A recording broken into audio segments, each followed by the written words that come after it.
Welcome to our Hong Kong Brief program.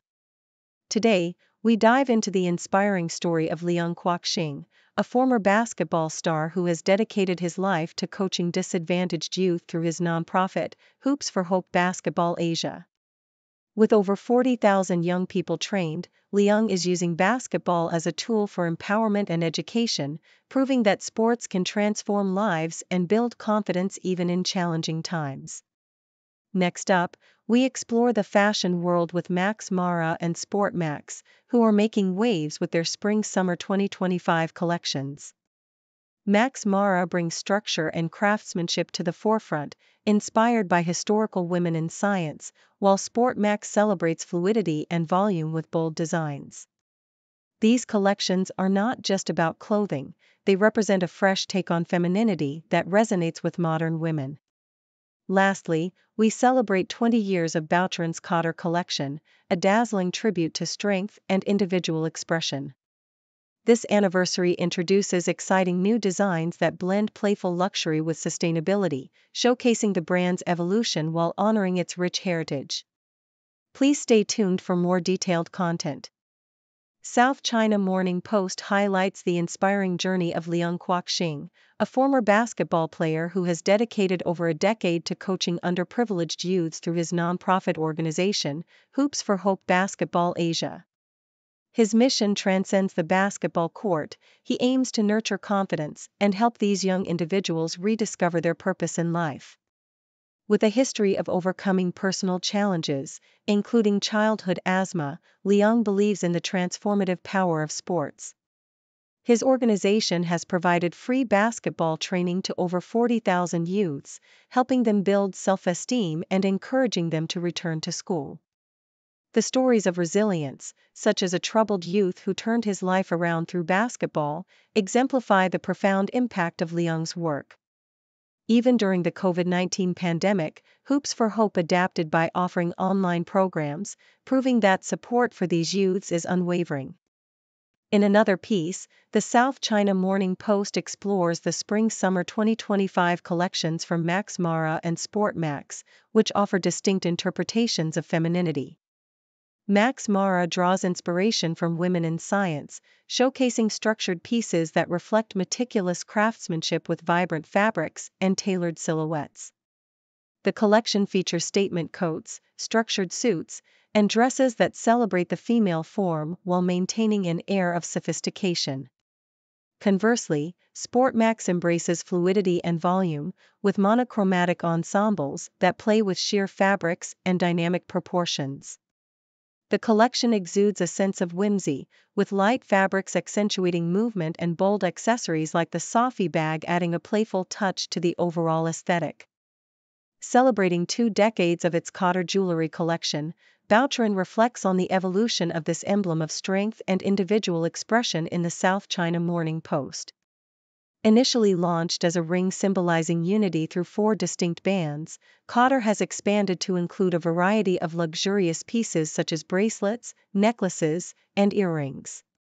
The collection has embraced societal changes over the years while remaining true to its original essence, introducing innovative materials like denim, aluminium, and upcycled industrial waste. The anniversary showcases new designs that reinterpret the iconic Cotter ring, including a stunning collar necklace made up of 50 rings. Boucheron's commitment to craftsmanship and creativity shines through, reaffirming the brand's legacy in the world of luxury jewelry.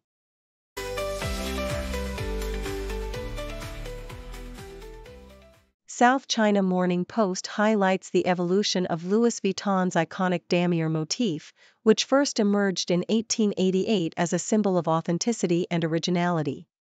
This year, under the creative direction of Francesca Amphitheatroff, the damier motif has been reimagined in a luxurious fine jewelry collection called Le Damier de Louis Vuitton. Featuring 12 stunning pieces crafted in yellow or white gold adorned with sparkling diamonds, the collection showcases the versatility of the damier pattern, allowing for stacking and layering. with pieces designed for comfort and fluidity, including a standout ring available in multiple widths and a diamond bracelet inspired by tennis. The collection embodies modern jeweler's essence, merging heritage with contemporary style.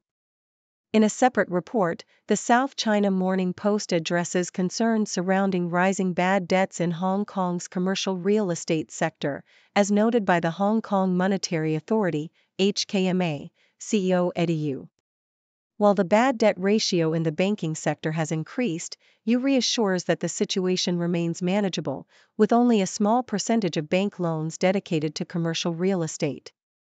The pandemic's impact on office demand and high interest rates have contributed to this trend, but the banking system's robust financial position, including a strong capital adequacy ratio and liquidity ratio, suggests that banks are well equipped to handle potential increases in bad debt.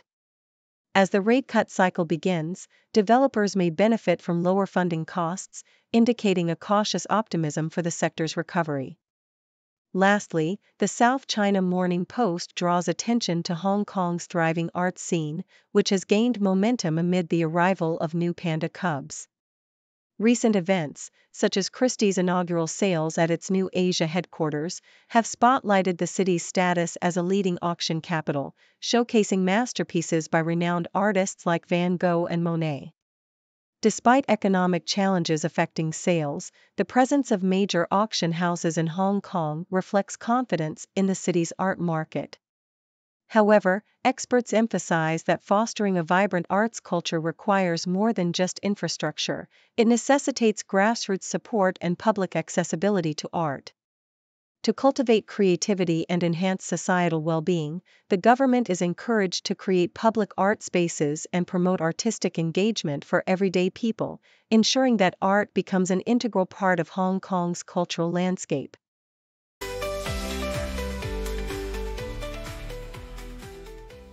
South China Morning Post reports that the Our Hong Kong Foundation is on a mission to restore the city's tarnished reputation amidst ongoing tensions between the U.S. and China. Bernard Chan, the foundation's chairman, emphasized the urgency of expanding international exchanges to showcase Hong Kong's vibrancy and resilience. He acknowledged the grim reality that the previous cordial ties between the U.S. and China are unlikely to return, regardless of the upcoming U.S. presidential election outcomes. With the foundation celebrating its 10th anniversary, Chan highlighted the need for local businesses to adapt to this new norm and take proactive steps in transforming patriotism into tangible actions for the city's benefit.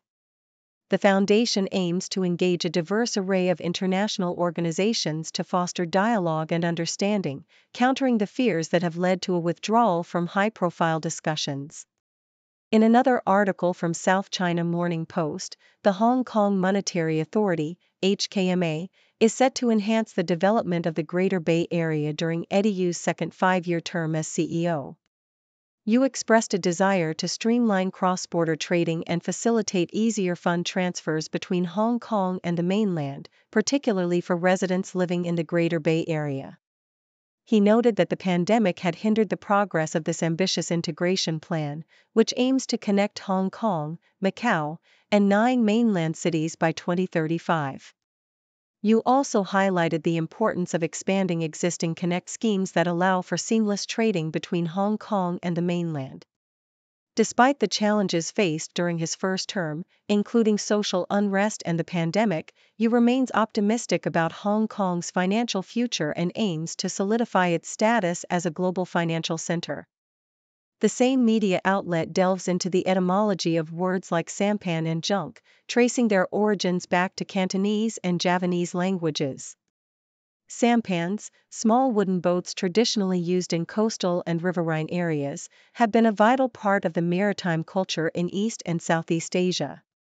The term sampan is believed to derive from Cantonese or Hokkien, referring to its construction of 3 boards. Meanwhile, the term junk, associated with larger Chinese vessels, has roots in the Javanese word jong, which was adopted by the Portuguese and subsequently entered English through maritime trade.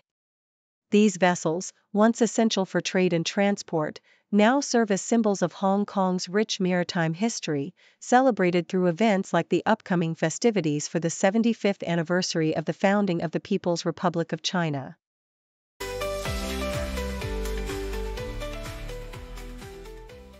South China Morning Post reports that Hong Kong has become a prime destination for affluent individuals from mainland China and across Asia, seeking diverse investment opportunities and enhanced returns. Citibank's international wealth management business has seen a remarkable surge, with the number of high-net-worth clients doubling in the first 8 months of the year. Janice Wu, head of international personal banking at Citibank Hong Kong, noted that 70% of their clients hail from mainland China, with many having investable assets far exceeding the minimum requirement for Citigold accounts. The influx of wealthy clients can be attributed to the Hong Kong government's various investment schemes, including the Capital Investment Entrance Scheme, which has attracted numerous families looking to relocate and invest in the city. The recent reopening of borders has led to a significant increase in tourism and investment interest, further solidifying Hong Kong's status as Asia's leading financial hub. South China Morning Post highlights the growing prominence of Chinese science fiction, exemplified by authors like Qin Qiufan and Hao Jingfang. Chen, known for his novel Waist Tide, describes his work as science fiction realism, reflecting contemporary societal issues through near-futuristic narratives.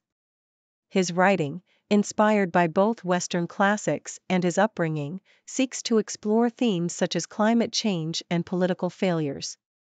Meanwhile, Jingfang's Jumpknots and the Netflix adaptation of Liu Cixin's The Three-Body Problem signify a broader recognition of Chinese sci-fi on the global stage. The recent World Science Fiction Convention held in Chengdu showcased the vibrancy of this literary scene, with Chinese authors incorporating traditional philosophies and cultural elements into their narratives, marking a shift towards greater diversity and self-awareness in the genre. South China Morning Post introduces Tom Parker Bowles, the son of Queen Camilla, who recently defended his mother against Prince Harry's criticisms. Born in 1974, Parker Bowles has carved a niche for himself as a respected food writer and television personality, contributing to various prestigious publications and hosting culinary shows. His latest cookbook, Cooking and the Crown, was launched with support from his family. Parker Bowles has navigated personal challenges, including the loss of his partner Alice Procope to cancer, and has been open about his mother's journey to becoming queen, asserting that she married King Charles out of love rather than ambition. Despite the royal family's privacy, Parker Bowles' candid remarks offer a glimpse into his life and the dynamics within the royal household.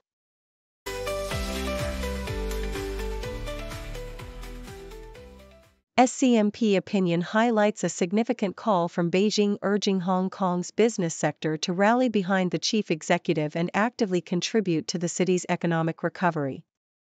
The appeal from Xia Baolong, director of the Hong Kong and Macau Affairs Office, emphasizes that businesses should not remain passive observers but become integral players in Hong Kong's development. Chief Executive John Lee Kok-shing echoed this sentiment, stating that the responsibility for advancement lies with both the government and society. However, the article reflects on the challenges faced by developers amid economic uncertainty and the need for a collective effort to ensure sustainable growth and improved living conditions for residents. South China Morning Post reports on Mel Gibson's recent appearance at the premiere of his film Monster Summer alongside his two youngest children, Lucia and Lars. Lucia, 14, and Lars, 7, represent the actor's continuing family legacy, with Lucia being the daughter of Gibson's ex-girlfriend Oksana Grigorieva and Lars being the son of his current partner, Rosalind Ross. The article delves into the complexities of Gibson's relationships, particularly the tumultuous history with Grigorieva, marked by accusations of abuse and a challenging custody battle. Despite their father's fame, Lucia and Lars maintain a low profile, with Lucia showcasing her artistic talents and a close bond with her mother, who has featured her in a music video. South China Morning Post also explores the lesser-known aspects of Eminem's family life, particularly focusing on his children Haley, Elena, and Stevie. While Haley is frequently mentioned in his music, Elena and Stevie have carved out their own identities, with Elena thriving as a travel blogger and advocate for body positivity and mental health. Stevie, who came out as non-binary in 2021, is in a relationship and shares a commitment to authenticity. Eminem, despite his monumental success in the music industry, considers fatherhood his greatest achievement, emphasizing the importance of keeping his children grounded amidst the challenges of fame and wealth.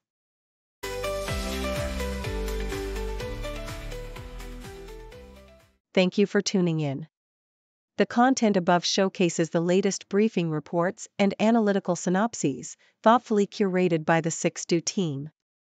These insights stem from a wide array of reputable media outlets, think tanks, government sources, and specialized experts worldwide. We encourage you to explore these sources for a comprehensive perspective. Keep in mind that while the content may not always align with the official standpoint of 6Do Brief, it's not meant to be taken as absolute directives for decision-making. Comprising seasoned media professionals, learned scholars, and accomplished scientists, the 6Do team embodies a trailblazing, fully independent media entity. To customize 6Do Brief to meet your professional needs, you have the option to subscribe to a diverse array of briefings on our website, 6dobrief.com. Regardless of your location, you can conveniently receive 6Do Brief via email.